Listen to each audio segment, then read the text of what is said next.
ఉద్యోగ ఉపాధ్యాయ కార్మిక పెన్షనర్లతో కూడిన ఏపీ జేఏసీ గత నెలలో రాష్ట్ర ప్రభుత్వానికి ముఖ్యంగా చీఫ్ సెక్రటరీ గారికి డిమాండ్స్ని ఇస్తూ దాదాపు 2 సంవత్సరాల సేపు వెయిట్ చేశాం. ఇప్పుడు ప్రజాప్రతినిధులందరికీ రిప్రజెంటేషన్స్ మిగతా కార్యక్రమం చేస్తున్నాం. 26 జూలై 2026 లోపు మరి ఏపీ జేఏసీని ఉద్యోగ సంఘాలను పిలిపించుకునే సానుకూలమైన నిర్ణయాలు తీసుకోకపోతే భవిష్యత్ కార్యాచరణను ప్రకటిస్తామని నోటీసు ఇచ్చిన ధర్మిల 22వ తారీఖు గ్రూప్ ఆఫ్ మినిస్టర్స్ ఉద్యోగ సంఘాలందరినీ పిలవటం, ఉద్యోగ ఉపాధ్యాయ సంఘాలతో చర్చించటం, ఒక సానుకూలమైన వాతావరణంలో, ఒక మర్యాదపూర్వకమైన వాతావరణంలో చర్చలు జరిగినాయి. 1వ తారీఖు తర్వాత భోగాపురం ఎయిర్పోర్టు ఓపెనింగ్ తర్వాత ముఖ్యమంత్రి గారితో సంప్రదించి ఉద్యోగ సంఘాలను పిలిచి సానుకూలమైన పరిష్కారం దిశగా, సానుకూలత దిశగా రాష్ట్ర ప్రభుత్వం ఉంది అని చెప్పి జేఏసీకి మా అందరికీ కూడా తెలియజేయడం అనేది జరిగింది. దాని ధర్మిలానే జేఏసీ రాష్ట్ర నాయకత్వాలు కూడా మేమిచ్చిన నోటీసుకు స్పందించి గౌరవప్రదంగా పిలిచి 1వ తారీఖు తర్వాత 10-15 రోజుల్లో దీన్ని టోటల్గా పరిష్కారం చేస్తాం అన్నారు. కాబట్టి ఉద్యోగ సంఘాలందరం కూడా ముఖ్యమంత్రి గారు వీటన్నిటి మీద పరిశీలించి వాటన్నిటినీ సమీక్షించి ఉద్యోగులను పిలిచి పరిష్కారం చేస్తాము అన్న భావనలో ఉన్నాం. దానితో పాటు ఏదైతే ఉద్యోగుల మనోభావాలు ఉన్నాయో అవి మీ ద్వారా రాష్ట్ర ప్రభుత్వానికి రేపు చర్చల్లో ముఖ్యమంత్రి గారి దృష్టికి తీసుకెళ్తాం. అయినప్పటికీ ఉద్యోగుల మనోభావాలను ఆవిష్కరించాల్సిన బాధ్యత ఉద్యోగ సంఘాల నాయకులుగా ఉన్నది కాబట్టి వాటిని రాష్ట్ర ప్రభుత్వానికి కూడా విజ్ఞప్తి చేస్తున్నాం. ఎప్పుడు పిఆర్సీ వచ్చినా, ఎప్పుడు ఉద్యోగులకు సంబంధించిన అంశాలు వచ్చినా మొత్తం జీతాలన్నీ ప్రభుత్వం యొక్క ఆదాయం అంతా కూడా ఉద్యోగుల జీతాలకే సరిపోతుంది అనేది ఇప్పుడు కాదు, గత ప్రభుత్వంలోనూ చూసాం. పెద్ద పెద్ద స్టేట్మెంట్స్, హోల్డర్సు, వాలంటీర్స్తో కరపత్రాలు, ఇప్పుడు కూడా శ్వేతపత్రం, అందులో 95% ఉద్యోగుల జీతాలకే మరి రాష్ట్ర ఆదాయం అంతా ఖర్చు అవుతుంది అని రాష్ట్ర ప్రభుత్వం శ్వేతపత్రాన్ని ప్రకటించిన పరిస్థితిలో ఉద్యోగుల మనోభావాలని చెప్పవలసిన బాధ్యత ఉద్యోగ సంఘాల నాయకులుగా మాకుందని చెప్పి చెప్తున్నాం. ప్రభుత్వం చెబుతుంది 95% మరి ఉద్యోగులు మా డైరెక్ట్ రెవెన్యూ అంటే మీకు బడ్జెట్ 3 కోట్లు ఉంది, 2,60,00,000 రెవెన్యూ ఇన్కమ్ ఉంది. కానీ ప్రభుత్వం చెబుతుంది మా దగ్గర 1,00,000 రెవెన్యూ డైరెక్ట్ ఇన్కమ్, మాకు రెవెన్యూ ట్యాక్సెస్ ఇదే ఉంది, అందులో 95,000 పోతే 95% ఉద్యోగులకు పోతుంది అని. మేము ప్రభుత్వాన్ని కూడా అడుగుతున్నాం, 2,60,000 రెవెన్యూ రిసిప్ట్స్ మీకు ఉన్నప్పుడు అందులో 88,000 ఉద్యోగుల జీతాలకు కనుక అయితే అది ఎంత ఖర్చు అవుతుంది? 33% ఖర్చు అవుతుంది. లేదు మీకు వచ్చిన డైరెక్ట్ ట్యాక్స్ ఇన్పుట్స్ 1,40,000 తీసుకున్నా కూడా 60% ఉంటుంది. దానికి తోడు ఇంకొక విధానం కూడా ఉంది. ఇక్కడ ఉద్యోగి జీతాల పెంపుకు వాడికి ఉన్న ఇబ్బందిని చెప్తాడు. ప్రభుత్వం ఏం చెప్తుంది? ఉన్నవన్నీ ఉద్యోగుల జీతాలకే ఇస్తున్నారు. మీరు ఉద్యోగుల మీద కానీ మిగతా వాళ్ళ మీద కానీ ఖర్చు పెరిగిపోవటానికి ఉద్యోగుల బాధ్యత, ప్రభుత్వం బాధ్యత అని అడుగుతున్నాం మేము.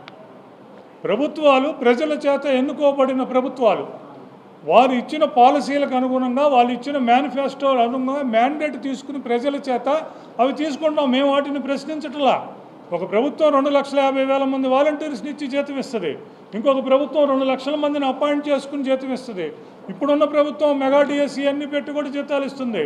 మేమేమి వాటిని ప్రశ్నించట్లా.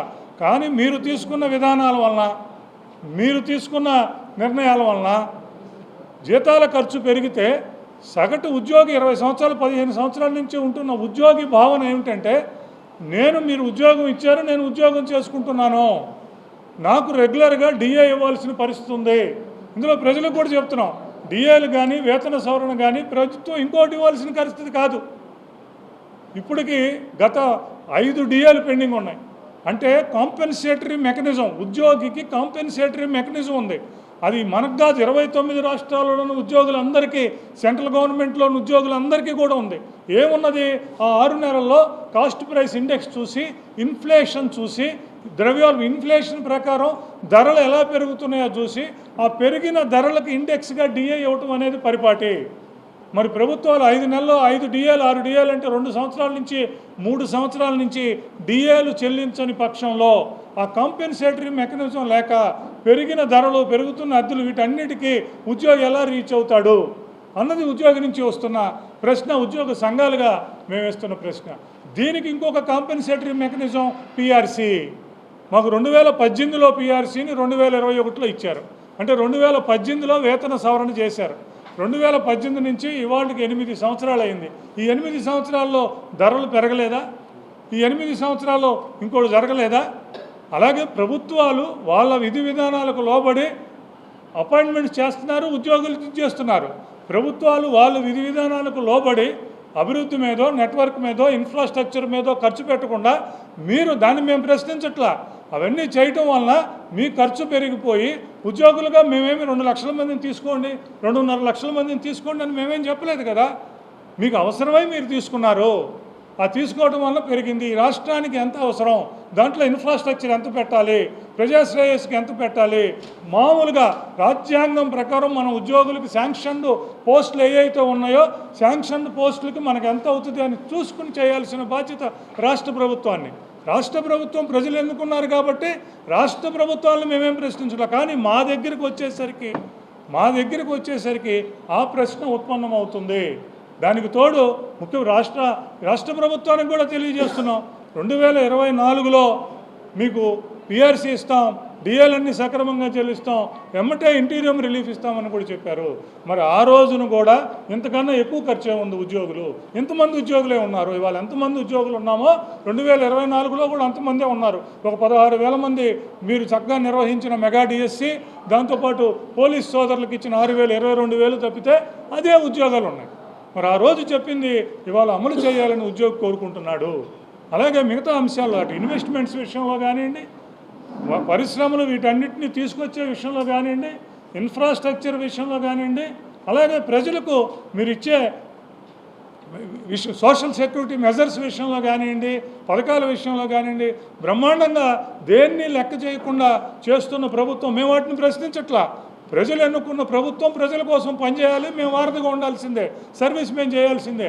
కానీ వీటన్నిటికీ ఒక పక్క కార్పొరేట్స్కు మనం చక్కగా అన్ని డివిడెండ్స్ ఇస్తున్నాం, వచ్చే పరిశ్రమలకు కూడా అన్ని చేస్తున్నాం, ప్రజలకు కూడా మనకు కావాల్సి మనం ఏమనుకున్నామో అది 10,000 కోట్లైనా 20,000 కోట్లైనా ప్రజలకు కూడా ఇస్తున్నాం. దేనికి మాకు అడ్డంకి కాదు. మీరు ఇంత చక్కగా ఇంతమందికి ఇస్తున్న రాష్ట్ర ప్రభుత్వం, ముఖ్యంగా అనుభవం గల నేత, అంతకుముందు పిఆర్సీ 43% ఇచ్చినా, 1995లో 25% ఇచ్చినా, కాంట్రాక్ట్ ఎంప్లాయీస్కి, అంగన్వాడీస్కి మొత్తం చేసినా, ఇప్పుడు మా బకాయిలు మిగతా విషయాల్లో అన్నిట్లో కూడా మీరు ఉన్నారు. మీరు అనుభవం గల నేత ఉన్నారు. ఇప్పుడున్న పరిస్థితిలో ఈ రాష్ట్రాన్ని ముందుకు తీసుకువెళ్ళి ఆదాయాన్ని పెంచి ఉద్యోగుల విషయంలో కూడా ఇంతకుముందు ఎలా ఉండాలి ఇప్పుడు కూడా అలాంటిది ఉంటుంది అని చెప్పి కూడా ఉద్యోగులందరూ భావిస్తున్నారు. ఉద్యోగులు అటువంటి నమ్మకాన్ని ఈ ప్రభుత్వం మీద పెట్టుకున్నారు. మరి ఆ నమ్మకాన్ని మనం ప్రూవ్ చేసుకోవాల్సిన పరిస్థితి.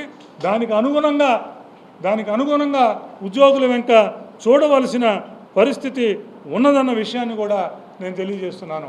ఇంకొక విషయం, అటు తెలంగాణలో మిగతా రాష్ట్రాల్లో పర్సంటేజ్లు 28%, 30%, 32% అని, ఇక్కడైతే 95% అని చెప్తున్నారు. అక్కడ కూడా డైరెక్ట్ స్టేట్ ఇన్కమ్తో చేస్తే మనకు ఒక 10% అటు ఇటుగానే ఉన్నారు, కానీ ఇంకొకటి లేదు. సరే, దీనికి కారణం మేము చెప్పినట్లు ఎస్టాబ్లిష్మెంట్ ఎక్స్పెన్సెస్ అన్నీ పెంచుకుంటూ వెళ్ళిపోవటం, అది ప్రభుత్వ విధానం. దాన్ని మేము విమర్శించట్లా. మీరు పెంచుకోవటం వలన ఆ భారాన్ని ఉద్యోగుల మీద నెట్టొద్దని చెప్తున్నాం. ఈ రాష్ట్రానికి ఎన్ని శాంక్షన్డ్ పోస్టులు ఉన్నాయో అంతమంది ఉద్యోగులు ఉన్నారు. మీరు అడిషనల్గా ఇచ్చుకునే ఏదన్నా ఉంటే మేము వాళ్ళనే ఆహ్వానిస్తున్నాం. మీ డెసిషన్ కూడా మేమేం ప్రశ్నించట్లా. కానీ దానికి మీరు బాధ్యులు, కానీ సగటు ఉద్యోగిని ఎట్లా బాధ్యులను చేస్తామని అడుగుతున్నాం. 8 సంవత్సరాల నుంచి సగటు ఉద్యోగి ఎలా ఉంటాడని అడుగుతున్నాం. అట్లాగే ఈవెన్ మనం దక్షిణ భారతదేశంలో మీరు ఉన్న 5 రాష్ట్రాలని చూసుకుంటే ఏ రాష్ట్రానికి కూడా మనం ఎక్కువ 20%, 30% ఎక్కువ జీతాలు ఈ రాష్ట్రానికి వచ్చిన పరిస్థితి లేదు అని చెప్తున్నాం. మనకన్నా తెలంగాణ వాళ్ళు ఒక 5% జీతం ఎక్కువే తీసుకుంటున్నారు. మనతో పాటు కర్ణాటక, తమిళనాడు వాళ్ళు తీసుకుంటున్నారు. ఈ 5 రాష్ట్రాల్లో ఎక్కడా కూడా మనం ఏది ఉద్యోగులకి ఎక్కువ జీతాలు ఇచ్చేస్తున్నాం, చాలా ఎక్కువ ఉన్నాయి వీళ్ళకి, అందువల్ల మిగతా వాళ్ళకన్నా ఖర్చు ఎక్కువ వస్తుందని చెప్తున్నారు. మాకు జీతం ఎక్కువ ఇవ్వటం వల్ల ఖర్చు రావటం లేదు. మీరు వాలంటీర్ నుంచి మిగతా వ్యవస్థల నుంచి మీరు మీ పాలసీ ప్రకారం చేసుకున్నారు. దాంతోపాటు దీంట్లో మరి హెచ్ఆర్ ఎక్స్పెండిచర్తో పాటు మిగతా అందరికి సంబంధించిన ఎక్స్పెండిచర్స్ అన్నీ కూడా ఉంటాయి. మా దగ్గరికి వచ్చేసరికి direct revenue, state tax, direct tax మీద కట్టి మీరు పర్సంటేజ్ చేస్తున్నారు. ఓవరాల్గా చూసుకుంటే 33% ఉంటుంది. Even direct taxes, non tax receipts కూడా మనం లెక్క వేసుకుంటే దాదాపు 1,35,000, 1,40,000 మీరే చెప్పారు. ఈ సంవత్సరం బడ్జెట్ ఎస్టిమేట్స్లో మన డైరెక్ట్ ట్యాక్సెస్ 1,40,000 వస్తాయని చెప్పారు. ప్రభుత్వం 95 ఉంది, అది ఇంకా తగ్గిస్తున్నామని చెప్పారు. ఆ లెక్కను చూసుకున్నా కూడా 1,40,000కి 88 చూసుకున్నా కూడా 60% దాటని పరిస్థితి కూడా ఉన్నది. అందుకని ప్రభుత్వ విధానాల్లో భాగంగా, ప్రభుత్వం నిర్ణయించుకున్న నిర్ణయాలలో భాగంగా ఇవాళ ఇంకొక ప్రభుత్వం, ఇప్పుడు ఈ ప్రభుత్వం ఉన్నది, రేపు ఇంకొక 1,00,000 మందిని తీసుకోవాలనుకుంటుంది. 1,00,000 మందిని తీసుకోవాలా వద్దా, దాని అవసరం ప్రజా వ్యవస్థకు ఉందా లేదా అని తేల్చుకోవాల్సింది ప్రభుత్వం. మనకు ఎంత బడ్జెట్ ఉంది, దాంట్లో ఇంకో 1,00,000 మందిని మనం తీసుకుంటే ఏమవుద్ది, దానివల్ల ఇదేనేది ప్రభుత్వం ఆలోచించాలి. ఉద్యోగ సంఘాలు, ఉద్యోగులు ఆలోచించాలి. ఉద్యోగులుగా మేము ఒక కామన్ ఎంప్లాయీ యొక్క ఆవేదనని ఇవాళ తెలియజేస్తున్నాం. మాకు 3 సంవత్సరాల నుంచి డిఏలు కానీ పిఆర్సీలు కానీ పెరిగిన ధరలకు అనుగుణంగా ఇవ్వాల్సినది ఏదీ లేదు. కానీ ఈ ప్రభుత్వం వచ్చినాక జీపీఎఫ్లు, ఏపీజేఎల్ఐలు, గ్రూప్ ఇన్సూరెన్స్లు అవన్నీ ఇచ్చారు. అవన్నీ మా డబ్బులు. గతంలో ఇవన్నీ ఆపేస్తే ఈ ప్రభుత్వం వచ్చినాక ఇచ్చింది. పదవీ విరమణ చేసిన డబ్బులు అంటే మొన్న 6,000 కోట్ల రూపాయలు ఇచ్చింది. ఇవన్నీ ఉన్నాయి. కానీ సగటు ఉద్యోగికి ఏమీ దక్కల. మేము అంచుకున్న లోన్లు మాకు వచ్చినాయి. మేము వచ్చిన పదవీ విరమణ చేస్తే మాకు రావాల్సిన బెనిఫిట్స్ మాకు వచ్చినాయి. అవి కాకుండా ప్రభుత్వం కాంపెన్సేటరీగా ఇవ్వాల్సిన ఇంకొకటి డిఏలు మేము అడగటం కాదు, 29 రాష్ట్రాల్లోని ఉద్యోగులందరికీ డిఏలు రావట్లేదా? ప్రతి 6 నెలలకు డిఏ ఇవ్వట్లేదా?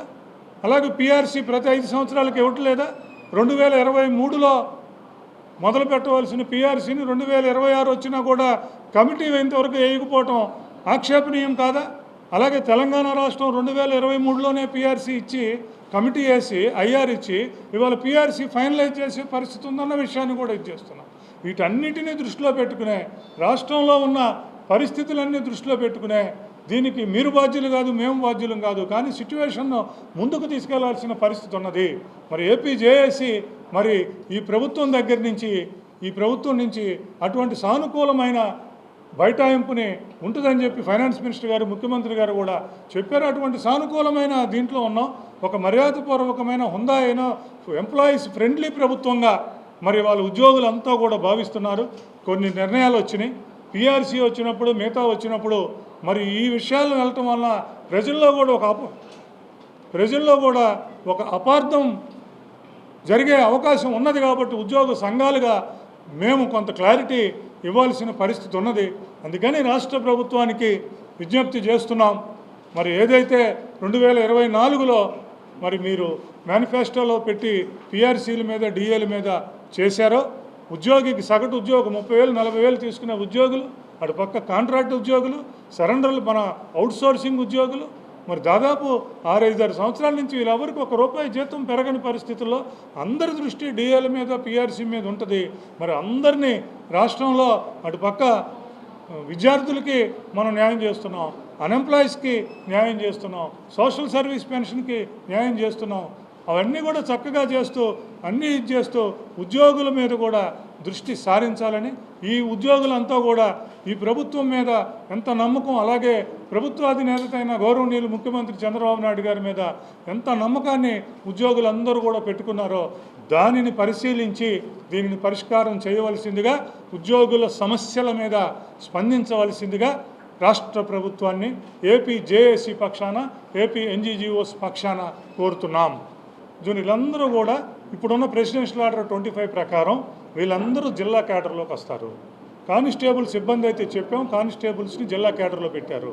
ఫైర్ స్టేషన్లో ఉన్న వాళ్ళకి ఇబ్బంది అయితే వాళ్ళని కూడా పెట్టారు. జూనియర్ అసిస్టెంట్స్ని ఈవెన్ హోమ్ డిపార్ట్మెంట్లో కూడా పెట్టారు. కానీ ప్రెజెన్స్ డిపార్ట్మెంట్లో జైల్స్ డిపార్ట్మెంట్లో వార్డర్స్ దగ్గరికి వచ్చేసరికి వాళ్ళ నేచర్ కానీ ప్రెసిడెన్షియల్ ఆర్డర్ కానీ వాళ్ళని లోకల్ క్యాడరు జిల్లా అని చెప్తుంటే వాళ్ళని స్టేట్కో మల్టీ జోన్కో వేయటం అనేది కరెక్ట్ కాదన్న విషయాన్ని కూడా మేము రాష్ట్ర ప్రభుత్వం దృష్టికి, గౌరవ చీఫ్ సెక్రటరీ గారి దృష్టికి, వీళ్ళందరి దృష్టికి తీసుకెళ్ళాం. ఇబ్బందులు ఏదైనా ఉంటే డిస్ట్రిక్ట్స్ని కలపటం వల్ల జోనల్ చేయటమా, ట్రాన్స్ఫర్స్లో కానీ అడ్మినిస్ట్రేటివ్ ఫీజిబిలిటీ కూడా చూసుకోవాలని ప్రభుత్వం చెప్తున్నప్పుడు దానికి ఇబ్బంది ఉంటే దాన్ని కనీసం జోనల్లో అన్న 2-3 జిల్లాలు కలిపన్నా చేయండి అన్న విషయాన్ని కూడా రాష్ట్ర ప్రభుత్వం దృష్టికి తీసుకొచ్చాం. ప్రెసిడెన్షియల్ ఆర్డరు మరి ఏదైతే ఉన్నదో దాని ప్రకారం ఆ ఉద్యోగులకి న్యాయం చేయవలసిందిగా రాష్ట్ర ప్రభుత్వాన్ని కోరుతున్నాం.